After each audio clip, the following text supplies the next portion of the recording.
ಪೂರ್ಣ ಸಂಖ್ಯೆಗಳು ಅಧ್ಯಾಯದಲ್ಲಿನ ಇನ್ನೂ ಒಂದಿಷ್ಟು ಪ್ರಶ್ನೆಗಳನ್ನು ನೋಡೋಣ. ಪ್ರಶ್ನೆ 5. ಒಂದು ಹಾಸ್ಟೆಲ್ನ ಪ್ರತಿ ಕೊಠಡಿಯಲ್ಲಿ 32 ವಿದ್ಯಾರ್ಥಿಗಳಿಗೆ ಸ್ಥಳಾವಕಾಶವಿದೆ. ಹಾಗಾದರೆ 5 ಕೊಠಡಿಗಳಲ್ಲಿ ಎಷ್ಟು ವಿದ್ಯಾರ್ಥಿಗಳ ಸ್ಥಳಾವಕಾಶ ಕಲ್ಪಿಸಬಹುದು? ಒಂದು ಕೊಠಡಿಯಲ್ಲಿ ಎಷ್ಟಿದೆ? 32 ಜನ ಇರ್ಬೋದು ಅಂತ ಹೇಳ್ತಿದ್ದಾರೆ. ನಮಗೇನು ಕೇಳ್ತಿದ್ದಾರೆ? ಎಷ್ಟು ಕೊಠಡಿ? 5 ಕೊಠಡಿಯಲ್ಲಿ ಎಷ್ಟು? 5 × 32. 5 10, 13, 15, 16. ಸೊ 160. 5 ಕೊಠಡಿಗಳಲ್ಲಿ 160 ವಿದ್ಯಾರ್ಥಿಗಳಿಗೆ ಸ್ಥಳಾವಕಾಶ ಕಲ್ಪಿಸಬಹುದು.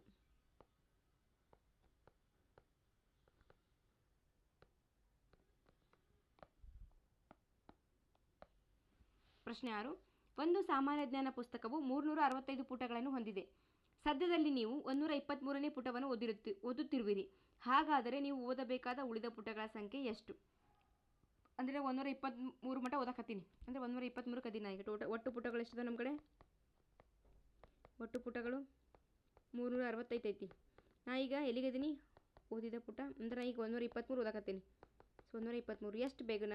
ಉಳಿದ ಪುಟಗಳು ಎಷ್ಟು? ಉಳಿದ ಪುಟ ಬೇಕಂದರೆ 365 ಒಳಗಡೆ 123ನ ಕಳಿಬೇಕು. ಸೊ 5 3 2 6 2 4 3 2. ಸೊ ಉಳಿದ ಪುಟಗಳು ಎಷ್ಟು? ನಾವು ಓದಬೇಕಾದ ಉಳಿದ ಪುಟಗಳ ಸಂಖ್ಯೆ 747. ಓದಬೇಕಾದ ಉಳಿದ ಪುಟಗಳ ಸಂಖ್ಯೆ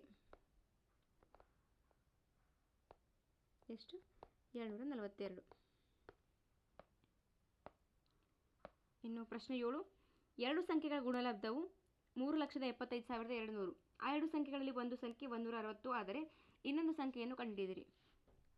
ನಮ್ಮ ಕಡೆ ಏನಂತೀವಿ ನಾವು? ಎರಡು ಸಂಖ್ಯೆಗಳಿವೆ ನಮ್ಮ ಕಡೆ. ನಾವು ಒಂದು ಸಂಖ್ಯೆ ಏನು ತೊಗೊತೀನಿ? ನಂಗೆ ಒಂದು ಸಂಖ್ಯೆ ಗೊತ್ತಿಲ್ಲ. ಸಪೋಸ್ ಆ ಸಂಖ್ಯೆ ಎಕ್ಸ್ ಅಂತ ತೊಗೋತೀನಿ. ಒಂದು ಸಂಖ್ಯೆ ಎಕ್ಸ್ ಆಗಿರಲಿ, ಯಾಕಂದ್ರೆ ನನಗೆ ಅದು ಗೊತ್ತಿಲ್ಲ. ಇನ್ನೊಂದು ಸಂಖ್ಯೆ ಏನೈತೆ ನಮಗೆ? 160 ಐತಿ ಇನ್ನೊಂದು ಸಂಖ್ಯೆ. ಅವಾಗ ಏನಾಯಿತು? ಒಂದು ಸಂಖ್ಯೆ ಇಂಟು ಇನ್ನೊಂದು ಸಂಖ್ಯೆ ಈಸ್ ಈಕ್ವಲ್ ಟು 3,75,200 ಆಯಿತು. ನಮಗೇನು ಬೇಕು? ಸಂಖ್ಯೆ ಬೇಕು. ಹಾಗಾಗಿ ಇದನ್ನು 375,700ಕ್ಕೆ ನಾವು 160ರಿಂದ ಭಾಗಿಸಿದಾಗ ನಮಗೆ ಉತ್ತರ ಬರ್ತದೆ. ಈಗ ನೋಡೋಣ.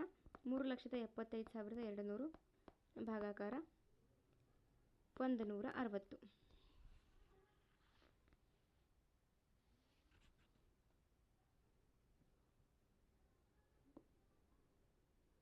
167 ಎಷ್ಟು? 2 0 0 2 6 12 2 1 2 3 320. 0 5 5 7 2 5 2 ಬಂತು. 163 3 0 0 3 6 18 3 1 3 1 4 2 5 8 ಅಂದರೆ 15 8 ಹೋದರೆ 8 ಅಂದರೆ 7. ಸೊ ಇದು 0 ತೊಗೊಂಡ್ರೆ 720 ಆಯ್ತು. ಇದು ಪಕ್ಕದಲ್ಲಿ ಬರಿತೀನಿ. 720 ಆಗಿತ್ತು ನಮಗೆ. ಸೊ 720 ಅಂದರೆ ನಾವೇನು ಮಾಡಬೇಕು?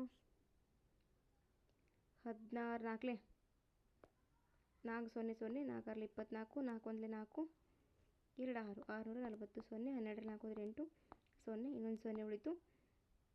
5 ಮಾಡಿದ್ರೆ 0 16 80. ಸೊ 0 ಆಯಿತು. ನಮಗೆ ಎಷ್ಟು ಬಂತು ಇಲ್ಲಿ? ಭಾಗಲಬ್ಧ ಎಷ್ಟು ಬಂತು ನಮಗೆ? 2345. ಹಾಗಾಗಿ ಎಕ್ಸ್ ಈಸ್ ಈಕ್ವಲ್ ಟು 2345.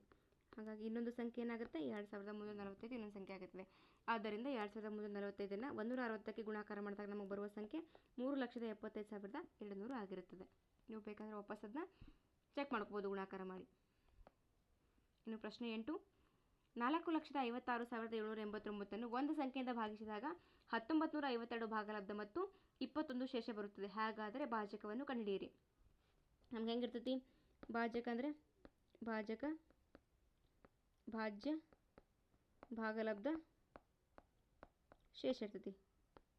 ನಮಗೆ ಗೊತ್ತೈತಿ ಹಿಂಗೆ ಬರಿಬೋದು ಇದನ್ನ. ಭಾಜಕ ಈಸ್ ಈಕ್ವಲ್ ಟು ಭಾಜ್ಯ ಇಂಟು ಭಾಗಲಬ್ಧ ಪ್ಲಸ್ ಶೇಷ. ಅಂದರೆ ಭಾಜಕ ಅಂದರೆ ಭಾಗಿಸ್ಕೊಳ್ಳೋ ಸಂಖ್ಯೆ, ಭಾಜ್ಯ ಅಂದರೆ ನಾವು ಇದರಿಂದ ಭಾಗಿಸಿರೋದು, ಭಾಗಲಬ್ಧ ಅಂದರೆ ಬಂದಿರೋದು ನಮಗೆ ಭಾಗಲಬ್ಧ, ಶೇಷ ಅಂದರೆ ಉಳಿದಿರೋದು. ಹಾಗಾಗಿ ನಮ್ಗೆ ಏನೈತಿ? ಭಾಜಕ ಈಸ್ ಈಕ್ವಲ್ ಟು ಭಾಜ್ಯ ಇಂಟು ಭಾಗಲಬ್ಧ ಪ್ಲಸ್ ಶೇಷ. ನಮಗೆ ಭಾಜಕ ಬೇಕಾಗೈತಿ. ಸೊ ಭಾಜ್ಯ ಎಷ್ಟೈತೆ ನಮಗೆ? ಯಾವುದರಿಂದ ಭಾಗಾಕಾರ ಮಾಡಾಕತ್ತೀವಿ ನಾವು? 1952ರಿಂದ ಭಾಗಾಕಾರ ಮಾಡಾಕತ್ತೀವಿ. ಅಂದರೆ 1952 ಇದು ಯಾವ ಸಂಖ್ಯೆ ನಮ್ಗೆ ಗೊತ್ತಿಲ್ಲ. ಅದ್ರ ಭಾಗಲಬ್ಧ ಎಷ್ಟೈತಿ? ಹಂಗಲ್ಲ, ಏನೋ ಮಿಸ್ಟೇಕ್ ಆಯ್ತು. 1 ಸೆಕೆಂಡ್.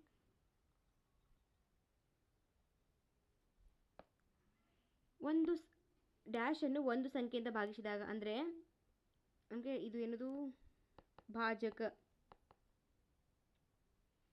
ಭಾಜ್ಯ ನಮಗಿದು ಅಂದರೆ ನಾವೇನು ಮಾಡ್ತೀವಿ ಒಂದು ಸಂಖ್ಯೆ 4,56,786 ಒಂದು ಸಂಖ್ಯೆಯಿಂದ ಭಾಗಿಸಿದಾಗ ಭಾಗಲಬ್ಧ 1952 ಶೇಷ 21 ಇದು ಶೇಷ ಇದು ಭಾಗಲಬ್ಧ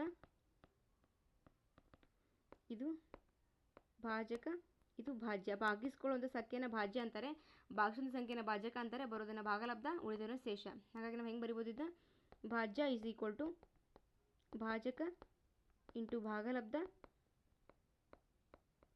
ಪ್ಲಸ್ ಶೇಷ ನಮಗೇನು ಗೊತ್ತು ಭಾಜಕ ಬೇಕೀಗ ನಮಗೆ ಸೊ ಭಾಜ್ಯ ನಮಗೇನೈತಿ 4,56,782 ಈಸ್ ಈಕ್ವಲ್ ಟು ನಾವು ಭಾಜಕನ ಏನು ತೊಗೊಳ್ಳೋಣ ನಾವು ಅದನ್ನು ಎಕ್ಸ್ ಅಂತ ತೊಗೊಳ್ಳೋಣ ಎಕ್ಸ್ ಅಂದುಕೊಳ್ಳಿ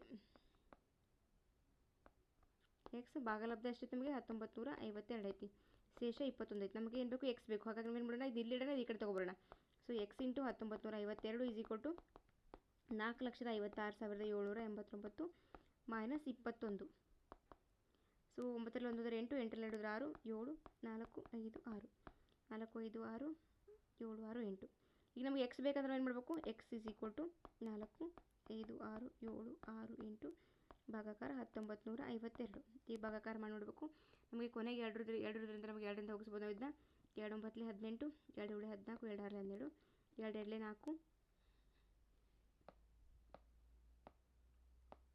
2 4 2 4 ಈ 2 4 1 2 8 16 2 3 6 2 8 16 2 4 8 ಮತ್ತು 2 ಹೋಗುತ್ತೆ 2 4 8 2 8 16 2 8 16 2 1 2 1 2 4 2 1 2 9 2 2 ಮತ್ತು 2 2 4 2 2 2 4 2 4 2 5 2 7 2 9 2 6 12 2 1 2 2 2 2 2 4 2 8 16 2 5 10 2 4 8 2 8 16 ಮತ್ತು ಹೋದರೆ 2 6 2 1 2 1 2 4 2 2 2 7 2 4 1 4 2 7 4 61 ಈಗ ನಾವು 61 ಭಾಗಾಕಾರ ಮಾಡಿ ನೋಡೋಣ 1 4 2 7 4 61 ಭಾಗಾಕಾರ ಮಾಡಿದಾಗ 61 ಎಷ್ಟಲ್ಲಿ ಭಾಗಾಕಾರ ಮಾಡಬೇಕು 61 ಎರಡಲೆ 2 1 2 2 6 12 0 2 0 7 3ರಲ್ಲಿ ಮಾಡಿದಾಗ 3 1 3 3 6 18 7ರಲ್ಲಿ 3 ಹೋದರೆ 4 10ರಲ್ಲಿ 8 ಹೋದರೆ 2 4 ತೊಗೊಂಡ್ರೆ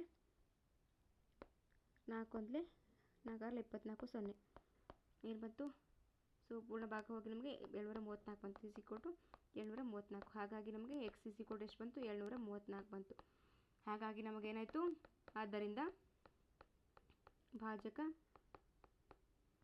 234 ಈ ರೀತಿ ನಾವು ಭಾಜಕನ ಕಂಡುಹಿಡಿಬೋದು ಭಾಜಕ 234 ಮುಂದಿನ ಪ್ರಶ್ನೆಗಳು ಮುಂದಿನ ತರಗತಿಯಲ್ಲಿ ಧನ್ಯವಾದಗಳು.